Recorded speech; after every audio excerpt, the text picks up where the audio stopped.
Welcome back to the Ultimate Pool Champions League. Jack Whelan is back with us as well, and it looks like he's still stewing about that first match of the evening, but he's got to get over it. How do you like that, Josh? With a smile. That was nearly a golden break. It was nearly a golden duck. I can't believe it's neither. Yeah, and he's done the right thing here. I mean, all you can do is laugh at that. That's absolutely ridiculous. Even Jack's laughing at it. That's really unfortunate. He hit such a good break there. Yeah. Hit his best break of the night. Really controlled the cue ball, got loads of power through the pack. Look at the split that he's left. One shot for Jack to play here. I don't think he wanted to send the yellow there, mind. Yeah, a little unfortunate there. Just got a flick. He was trying to get the yellow three-quarter ball. He was going to send it into the cushion and away, and he just didn't quite get the bite.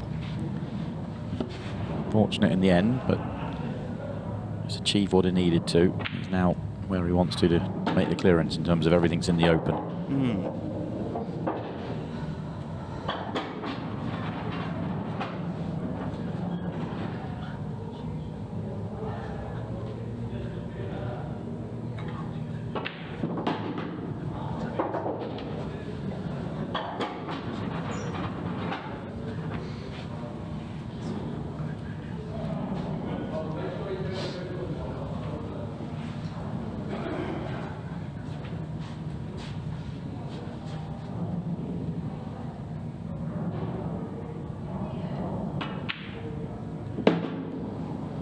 He was trying to get on the one on the cushion. He wanted to be a little bit straighter on it than he is. A couple more chances to get there. I wonder whether he'd leave it last. He could do. Drop on the 8 ball. May choose just to get it out of the way now. He may feel that he might not get better on it. Yeah, it's an awkward halfway house. Kind of frustrated figure tonight, Jack Whelan. Get the feeling he's not once been happy with where his game's been at. And when you do set such relentlessly high standards, it's understandable that when you're far below them, it's frustrating. He has to just get out of his own way a little bit here, does Jack. He's still got a perfectly good chance this evening of qualifying, although that's probably not the most ideal shot he's ever played. He should still just be okay. There's Carl Morris and Sean Story cozied up like best of friends. They play each other next. That was a very poor shot from Jack, and he's very fortunate to have this. That'll be the double now.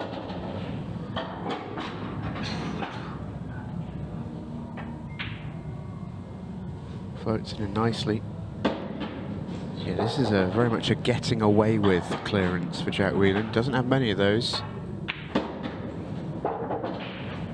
And because of the way that he approaches the game, it's not unique. There's plenty of players like this. He's got out there, but he'll be sat in his chair annoyed. 8 ball's tracking. Stopped in its tracks. And he does make a ball.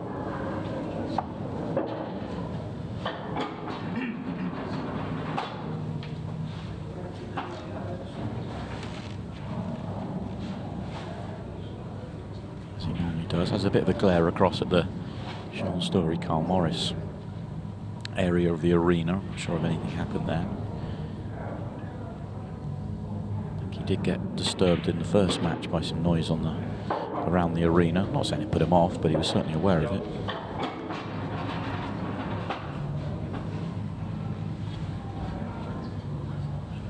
Yellow at the bottom of the table, the obvious problem. He'll look to try and leave one of the yellows high up to connect to the 8 ball as well. Yellow right centre is the good one to go down the table for the one at the bottom.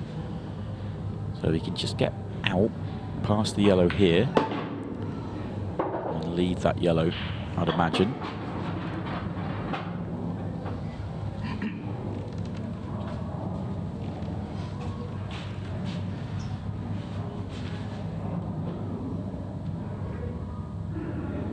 Slightly wrong angle here. Yeah. Loaded up the left-hand side, just trying to get as low as possible. He's going to have to just pick the pocket a little bit here, just drop it in off the thick jaw.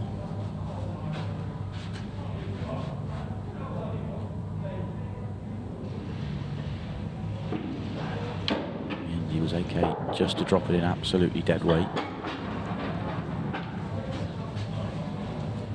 And this is fine. The slightly high angle is fine because you can just top on and off. Middle of the table works nicely.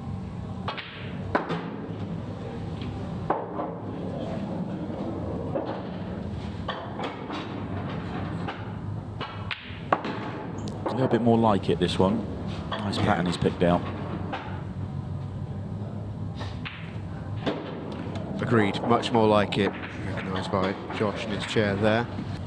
I think he's done a good job of switching codes as well. We rave about Chris Melling's ability to do it. I think Jack's found a way of doing it as well. He doesn't seem to drop off when he moves around different versions of the game. What a break that is from Josh, that's fabulous. This is definitely a route into the match. That is his best break of the night, no doubt about it. 100%. And this layout's glorious. Really is.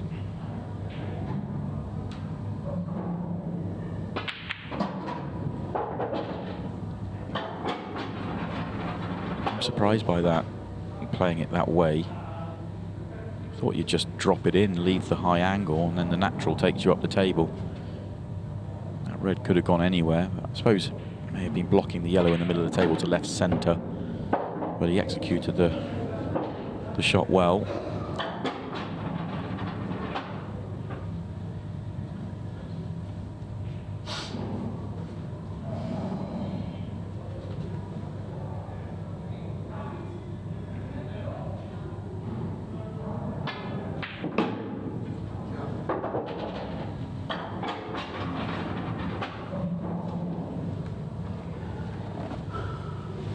Should be okay here. Just drop in and drop in. Should track behind the 8 ball.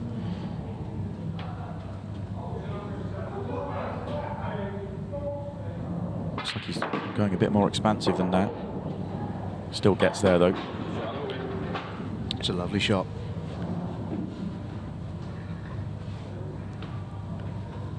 It will do him the world of good, Josh Juhasz, if he can get himself a really solid break clearance under his belt.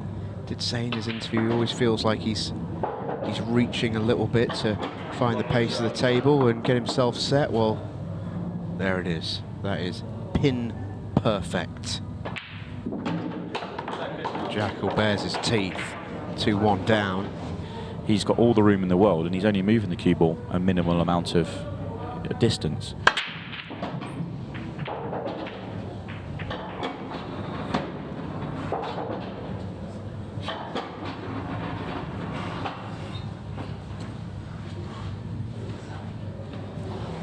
Rare occasion. Jack has come across that one. I know the cue ball's come right up the middle of the table, but it rakes aside on it.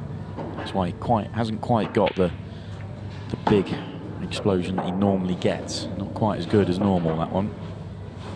Means he's working a bit harder on this potential break clearance. Finish low on the red to bottom left to play the breakout on the one on the left-hand side. But then you've got to get a good angle on the right-hand one of the 2 reds at the bottom. Oh, he's going to go and deal with those 2 first, and then he's going to play the breakout on the one on the left-hand side. Quite a nice way of dealing with it because he was on the angle to break out the one at the bottom.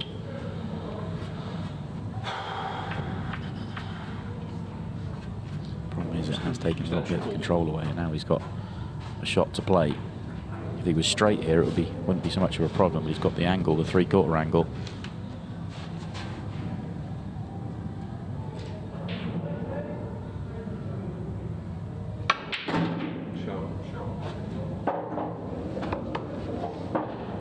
I think the slight hold of hand there was, I think he was playing that cushion first. I think he was playing to go cushion first into the 2 balls together, pop it into the middle of the table rather than into it direct, but could not have hoped for it to come out any better than that. Maybe why he held his hand up just a little bit.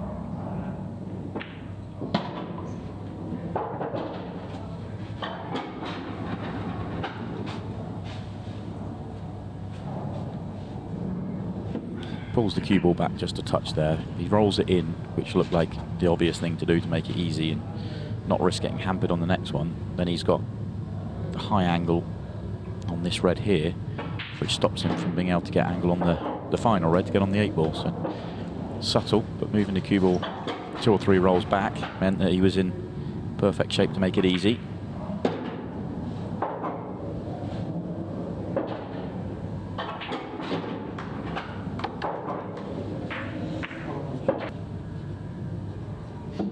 Just caught it in time before disaster struck. Another decent controlled break in terms of the cue ball from Josh Juhasz. Not the split he would have liked though. I think these reds are okay. I think he's on the red to top left, and then they're all there. If he can just deal with the first shot, not the perfect cue ball, but also not terrible. I'd love that red to have popped up an extra few rolls. It really would. He knew when he got the cannon on the red he was going to stay on the red to left centre, but if that pops over the middle, it makes things so much easier, because not nice to get back across for that red actually. That's why he's gone for it straight away.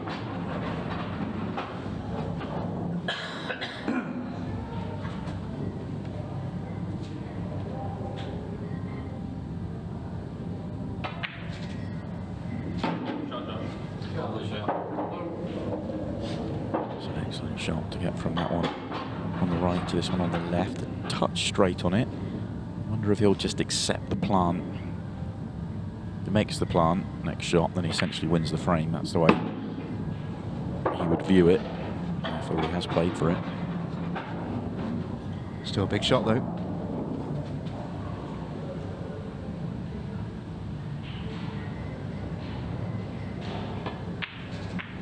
He's played perfect. Really, really good. 15-second shot clock. 15-second shot clock called. Into the final 5 minutes of this match. Josh Juhasz is starting to play his best ball of the night so far. Will it be too little too late? He is staying alive. Unlikely to, the way that Josh broke, so he's where he expected to be in terms of breaking for the match.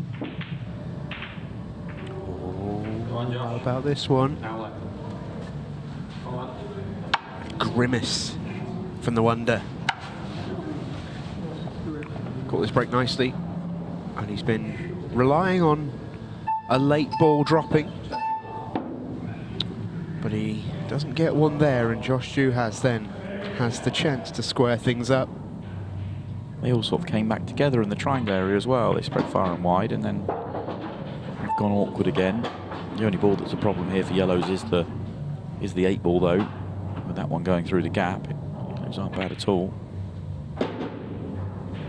What will he do? Will he just accept 8 ball top left? The problem with that is that the red below it is where you're kind of trying to get to. Now he's looking at the 8 ball.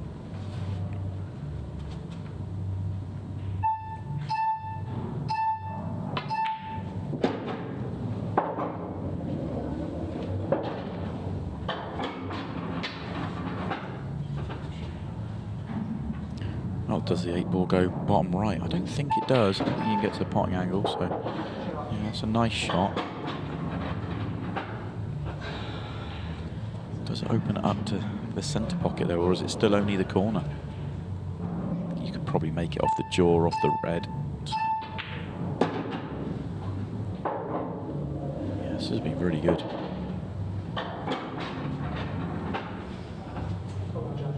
This has been as good as it gets. Josh Juhasz, he's played to an elite level here in this match. What's he doing here? Where's he going? Well, answers on a postcard.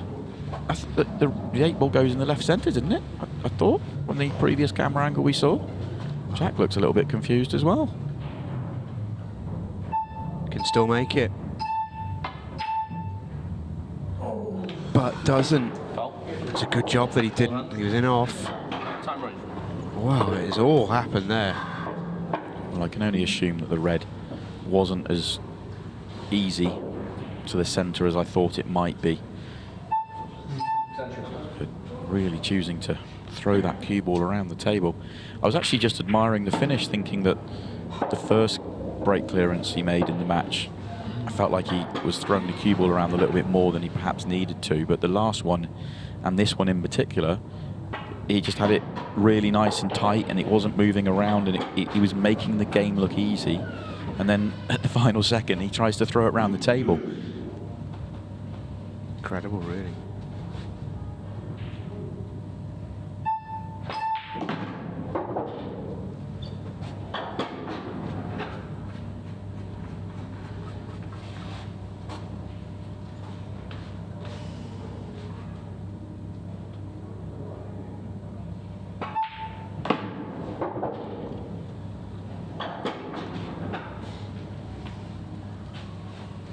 It will end up costing him the match. No doubt about that now.